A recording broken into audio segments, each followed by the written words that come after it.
What's up, ladies and gentlemen? Internet Dan here. And I know I usually say I want to kind of avoid doing current event stuff. I'm trying to focus on doing um, the Conspiracy 101. Well, if you guys noticed, I did get a haircut, but that's not what came to talk about. Now, if you guys know, most of you do know, that Stan Lee passed away only a few days ago. I mean, I wasn't much of a comics fan, but I really enjoyed Marvel because I grew up on it. I grew up on X-Men, Spider-Man, Fantastic Four, and what else was there that was pretty kick-ass? But all those kind of like cartoons. I grew up on the Marvel animated universe as a kid. Which kind of was a shared universe before it went really mainstream. But as a kid, what I didn't realize is that Stan Lee had done introduced a lot of analogy and story to tell, pressing issues. Just many ways like Gene Roddenberry did, which is why I kind of like both of them. And I gotta pay respect to a man who lived almost 100 years and changed the way we wrote heroes. He was the first guy to really make a complex hero. I mean, prior to that, a lot of superheroes were very, like, they were godlike. These guys clearly didn't deal with everyday problems.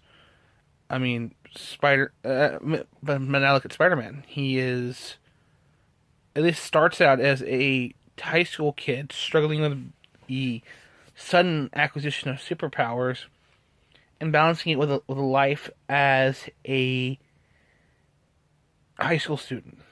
Imagine that. Imagine having to deal with that complex. You go through hormones and suddenly you can crawl on walls. I mean, that would fuck with any kid's head. But that's what made them connect well. And also kind of reminded me that that's also what's missing out of some big properties lately. Star Wars. But like the idea of having a complex character, having them relatable, and being a man who was willing to take criticism from, not as a criticism, but feedback from the fans. You can have much more of an open forum, which was amazing. Now, what I find really sad following his death was, quote unquote, LGBT Twitter, and I say that in quotation marks because LGBT Twitter does not really represent, again, as I like to believe, all of the lesbian, gay, bisexual, and transgender community, because a lot of them don't agree with the current politics. But who would probably be much more in line with Stan Lee's version? He wasn't to have a utopia, but his version of dealing with things is being open. Because Stan Lee himself said, like, I don't give a fuck who you are. I just want the best. Which you gotta respect. And he said, it shouldn't matter who you are. Which, you gotta respect a man who's like, I don't give a fuck. Just, when dealing with people, he wanted the best. And took the best. Whether it's sex, sexual orientation, race, whatever, which I gotta admire in a person. Again, I'm rambling on a lot. Bad habit. This is kind of off the cuff again. But again, going back to the SJW Twitter, and as I said, I'm trying to avoid doing that stuff because I find SJW Twitter really and getting in drama and all that stuff. But sorry. But I find it detestable that these guys are shitting on a man whose life goal was to ensure that everyone got an equal chance, who believed in the concept, who had characters who were physically different as to analogize certain things. Hence, the anti-mutant sentiment. I mean, how if you watch the X-Men cartoon, there was a whole thing where they had guys wearing armbands that were like humanity first, and they vaguely look like Nazi stuff, and you're like, I get that. See, that's really kind of cool. They do that, and the fact that Stanley was growing up, he was Jewish, and he was enrolled, and he was part of the U.S. Army.